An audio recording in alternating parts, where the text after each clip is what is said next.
इस वीडियो में हम लोग क्लास 7 साइंस का चैप्टर 12 पढ़ने वाले हैं, जिसका नाम है अम्ल, क्षार और लवण।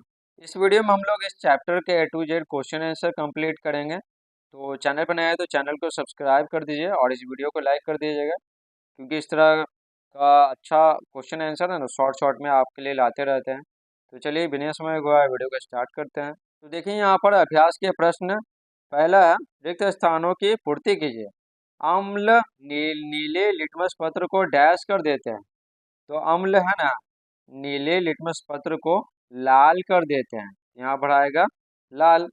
चलिए आपको सारा बताते हैं PDF से। तो देखिए यहाँ पर पहला तो बता दिए, अम्ल नीले लिटमस पत्र को क्या कर देता है, लाल कर देता है।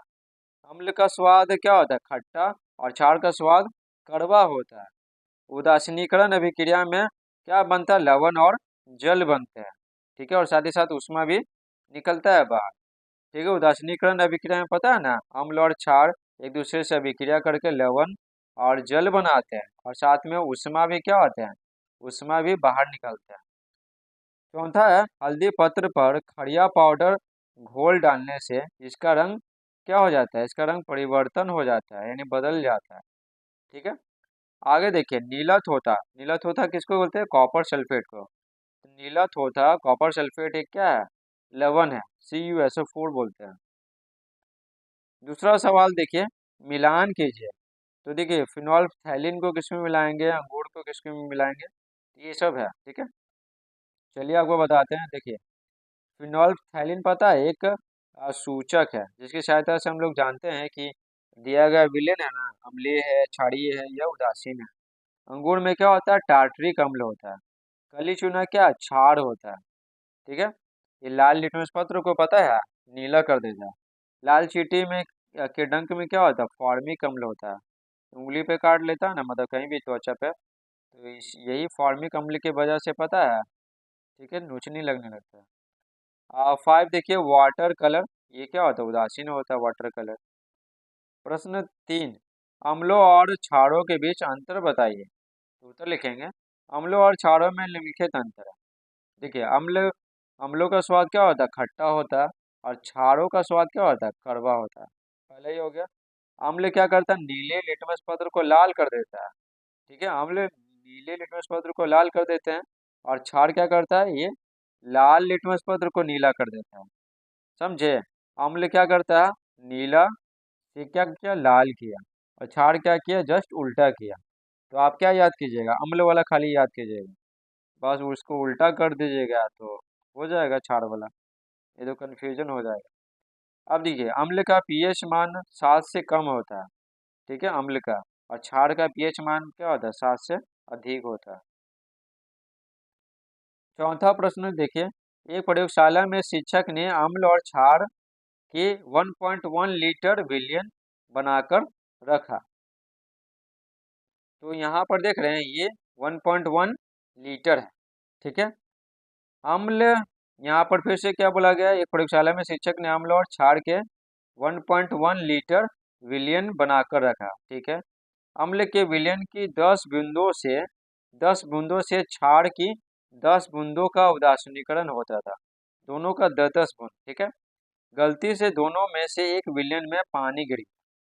ठीक है, जब फिर से उदासीनीकरण किया गया तो अम्ल की 10 बूंदों के लिए क्षार की 15 बूंदें लगी। तो ये अम्ल 10 बूंद और क्षार 15 बूंद, तो ज़्यादा मजबूत कौन है, अम्ल है, कम लग रहा है। ठीक है, तो यहाँ पर क्षार में पानी गिरा होगा। बताएं कि पानी किस घोल में गिर गया था, तो जाहिर सी बात है क्षार वाला में गिर गया था, और कितना पानी गिरा होगा ये भी बताना है। समझे, तो चलिए आपको बताते हैं। तो देखिए, उत्तर लिखेंगे, यहाँ पर पानी तो क्षार में गिरा है, ये तो ऐसे ही पता चल रहा है, क्योंकि अम्ल को उदासीन करने के लिए ज़्यादा क्षार की आवश्यकता होती है। ठीक है, पहले सेम था, आप ज़्यादा जब जोड़ दे तो क्षार में ही गिरा है। 10 बूंद और कितना गिरा है पानी, वो निकालना है। तो देखिए, 10 बूंद अम्ल को उदासीन करने के लिए 15 बूंद क्षार लगते हैं। ठीक है, अच्छा, तो 1 बूंद अम्ल को उदासीन करने में कितना लगेगा, तो 10 को क्या करेंगे, भागा दे देंगे 15 से। तो 5 दूनी 10 हो गया, 5 15 हो गया, 3/2 आ गया। ठीक है, 3/2 बूंद।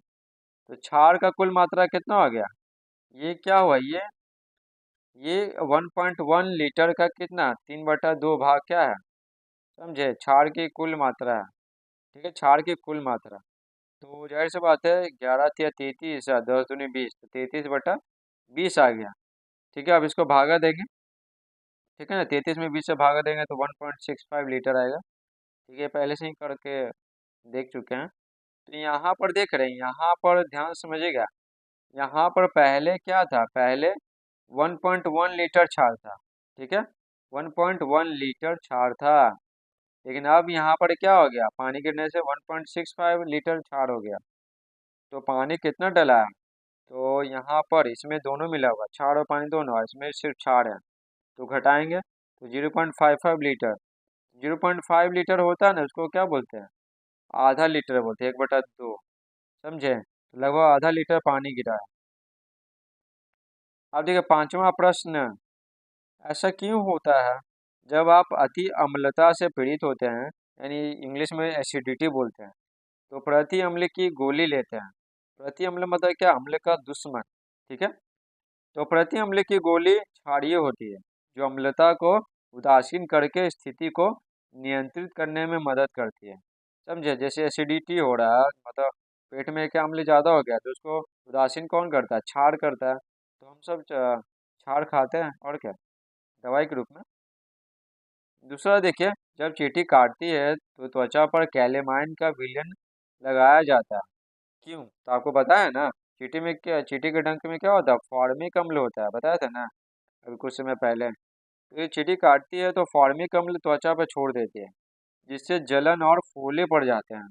ठीक है, तो जलन तो होता ही है, फूल भी जाता है। तो पता है इस पर कैलेमाइन का विलयन डालते हैं ना, तो ये क्या होता है, ये क्षारीय होता है, जिसे लगाने पर यह अम्ल को उदासीन कर देता है और जलन कम हो जाता है। ठीक है, तो ये फॉर्मिक अम्ल है, तो अम्ल का दुश्मन कौन होता है, क्षार होता है। ठीक है, तो कैलेमाइन क्या होता है, क्षार होता है, तो इस पर रगड़ लेंगे तो ये क्षार जो है ना अम्ल को उदासीन कर देता है। ठीक है, उदासीनीकरण अभिक्रिया आपको पता ही है। उसके बाद तीसरा देखिए, कारखाने के अपशिष्ट को नदियों में बहाने से पहले उसे उदासीन किया जाता है। अपशिष्ट मतलब बेकार का पदार्थ जो कारखाने में बच गया, जैसे गंदा जल ये सब। ठीक है, गंदा जल, तो नदियों में बहाने से पहले उसे उदासीन किया जाता है। क्यों किया जाता है, देखिए कारखानों के अपशिष्ट है ना, बेकार पदार्थ अधिकतर क्या होता है, अम्लीय होते हैं। इनके नदियों में मिलने पर जलीय जंतुओं को क्षति होती है, बहुत सारे जलीय जंतु मर जाते हैं, समझे, उनकी मृत्यु हो जाती है। तो ये अम्लीय होता है, तो इसमें क्षार मिला देते हैं और इसको उदासीन कर देते हैं, इसलिए अपशिष्ट को उदासीन किया जाता है। आगे देखिए चौथा प्रश्न, बहुत इंपॉर्टेंट इंपॉर्टेंट सवाल दिया हुआ है, समझिएगा, ये आगे भी आपको काम आएगा। ठीक, 9th 10th में भी।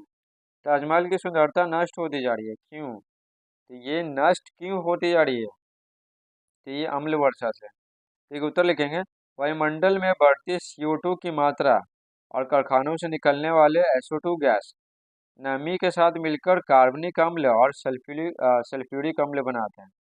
CO2 बनाता है क्या, जब ये जल से नमी से अभिक्रिया करता है ना, जो हवा में रहता है। ठीक है, सूरज का प्रकाश जैसे तालाब में पड़ता है ना, तालाब में पड़ता है। ठीक है, तो ये वाष्प में बदलता है ना, तो यही वाष्प क्या करता है, CO2 से अभिक्रिया कर लिया, SO2 से अभिक्रिया कर लिया, तो CO2 से अभिक्रिया किया ना जल।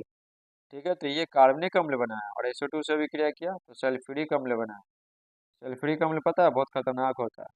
और ये क्या होता है, ये बारिश के साथ गिरता है, या उसको कहते हैं अम्लीय वर्षा, तो ये अम्लीय वर्षा के रूप में ताजमहल पर गिरती है, जिससे उसकी सुंदरता नष्ट होती जा रही है। ठीक है, छठा सवाल देखिए, उदासीनीकरण की प्रक्रिया को दो उदाहरण देते हुए समझाइए। तो उत्तर लिखेंगे, जब अम्ल और क्षार अभिक्रिया करके लवण और जल बनाते हैं, साथ में ऊष्मा भी बाहर निकालते हैं, तो इसे उदासीनीकरण अभिक्रिया कहते हैं। ठीक है, बस सिंपल सा है, अम्ल और क्षार अभिक्रिया किया तो क्या बनाया, लवण बनाया, जो उदासीन होता है ना, अम्लीय होता है ना क्षारीय होता है, और जल बनाता है और ऊष्मा बाहर निकालता है। यही है उदासीनीकरण अभिक्रिया, बहुत आसान है। तो दो उदाहरण में समझाना है ना, दो उदाहरण देखें। तो देखिए, एक अम्ल का लेंगे, एक क्षार का लेंगे। ठीक है, तो जब हाइड्रोक्लोरिक अम्ल, इसको बोलते हैं क्या, HCl, और सोडियम हाइड्रोक्साइड जिसको बोलते हैं क्या, NaOH, समझे, तो डाला जाता है तो लवण NaCl बनता है। ठीक है, NaCl को सोडियम क्लोराइड भी कहते हैं। और जल बनता है। ठीक है, ऊष्मा तो बाहर निकलता है, ये तो आपको बता ही चुके हैं। एक उदाहरण है। उसके बाद देखिए, जब चूने के पानी में सल्फ्यूरिक अम्ल मिलाया जाता है, चूने का पानी मतलब क्या, CaOH कैल्शियम हाइड्रोक्साइड होता है, सल्फ्यूरिक अम्ल मतलब H2SO4 होता है। तो मिलाया जाता है तो क्या होता है, तो कैल्शियम सल्फेट CaSO4 बनता है, ये लवण है। और जल बनता है। ठीक है, अब देखिए प्रश्न 7। 3 बोतलों में अम्ल, क्षार और उदासीन विलयन दिए गए। ठीक है, परंतु इन बोतलों पर विलयन का नाम नहीं लिखा गया कि कौन अम्ल है, कौन क्षार है, कौन उदासीन है। हल्दी पत्र द्वारा विलयन की पहचान कैसे करेंगे? हल्दी पत्र से पहचान करना है। तो देखिए उत्तर लिखेंगे, बारी बारी से तीनों बोतल में हल्दी पत्र डालते हैं। यदि कोई परिवर्तन नहीं होता है तो यह अम्लीय या उदासीन विलयन है। क्योंकि हल्दी पत्र का पता है, अम्ल और जो उदासीन लवण होता है, तो बस उसका कोई प्रभाव नहीं पड़ता है। यदि पत्र लाल हो जाता है ना, तो यह क्षारीय विलयन है। ठीक है, बस तो इस तरह समझिए कि हल्दी पत्र है ना, पीला से लाल हो जाता है क्षारीय विलयन में, और बाकी दोनों में कोई परिवर्तन नहीं होता है। फिर क्या करेंगे, फिर जानना है कि अब तो कन्फ्यूजन बस यही है ना कि अम्लीय है या क्षारीय है। ठीक है, कौन बोतल में, 2 बोतल जो बचा हुआ है, तो लिटमस पत्र डाल के कर लेंगे। ठीक है, तो अगर लिटमस पत्र तो फिर लिटमस पत्र क्षारीय बोतल को छोड़कर बाकी दोनों में डाल देते हैं। ठीक है, यदि लाल हो जाता है ना, नीला लिटमस पत्र, ठीक है, नीला नीला से लाल हो जाता है, तो ये अम्लीय है। अगर कोई परिवर्तन नहीं होता है तो ये उदासीन है। ठीक है, तो जिसमें नहीं बदलेगा लिटमस पत्र का कलर, तो वो उदासीन है। और जिसमें क्या होता है, नीला से लाल हो जाता है, तो ये अम्लीय है। अब देखिए प्रश्न 8। क्या अशुद्ध जल अम्लीय, क्षारीय या उदासीन होता है? आप इसकी पुष्टि कैसे करेंगे? तो देखिए अशुद्ध जल है ना, जिसको इंग्लिश में डिस्टिल्ड वाटर कहते हैं। ठीक है, तो ये क्या होता है, उदासीन होता है। ठीक है, तो देखिए उत्तर लिखेंगे, अशुद्ध जल उदासीन होता है। अब बताइए, पुष्टि करने के लिए बोल रहा है। तो उत्तर लिखेंगे, इसका परीक्षण करने के लिए 2 परख नलियों में आंसू जल लेकर इनमें से एक में लाल लिटमस पत्र तथा दूसरा में नीला लिटमस पत्र डालते हैं। तो आपको पता ही है कि लाल लिटमस पत्र हो या नीला लिटमस पत्र हो, ठीक है, तो लवण है ना, लवण लवण का कोई प्रभाव नहीं पड़ता है। तो इन दोनों पत्रों के, लिटमस पत्रों के रंग में कोई परिवर्तन नहीं होता है। ठीक है, इससे सिद्ध होता है कि आंसू जल क्या है, आंसू जल उदासीन है। 9 देखिए, नीले लिटमस पत्र को एक विलयन में डुबाया गया। ठीक है, नीला को, यह नीला ही रहता है। विलयन की प्रकृति क्या है समझाएं। तो समझिए यहाँ पर ध्यान से, अम्ल में क्या होता है, अम्ल में नीला से पता है, अम्ल में नीला से लाल हो जाता है। ठीक है, बाकी दोनों में नीला का नीला ही रहेगा, चाहे क्षार है चाहे लवण है। समझे, नीला का नीला ही रहेगा। लेकिन क्षार में क्या होता है, उल्टा होता है, लाल डालेंगे तब नीला होगा। लेकिन अगर नीला डालेंगे क्षार और लवण में, तो नीला का नीले रहेगा। समझे, खाली अम्ल में बदलेगा लाल। उत्तर लिखेंगे, यदि नीले लिटमस पत्र को किसी विलयन में डुबाया जाता है तो वह नीला ही रहता है। समझे, तो विलयन की प्रकृति क्या, क्षारीय हो सकता है या उदासीन हो सकता है। ठीक है, क्योंकि सिर्फ अम्लीय विलयन में ही नीले लिटमस पत्र को लाल कर देता है। ठीक है, सिर्फ अम्लीय विलयन ही कर सकता है नीला को लाल। इस प्रकार से क्वेश्चन आंसर का ये वीडियो समाप्त होता है। आई होप आपको ये वीडियो समझ में आया होगा। अगर समझ में आया तो वीडियो को लाइक कीजिए, चैनल पर नए तो चैनल को सब्सक्राइब कीजिए। Thanks for watching.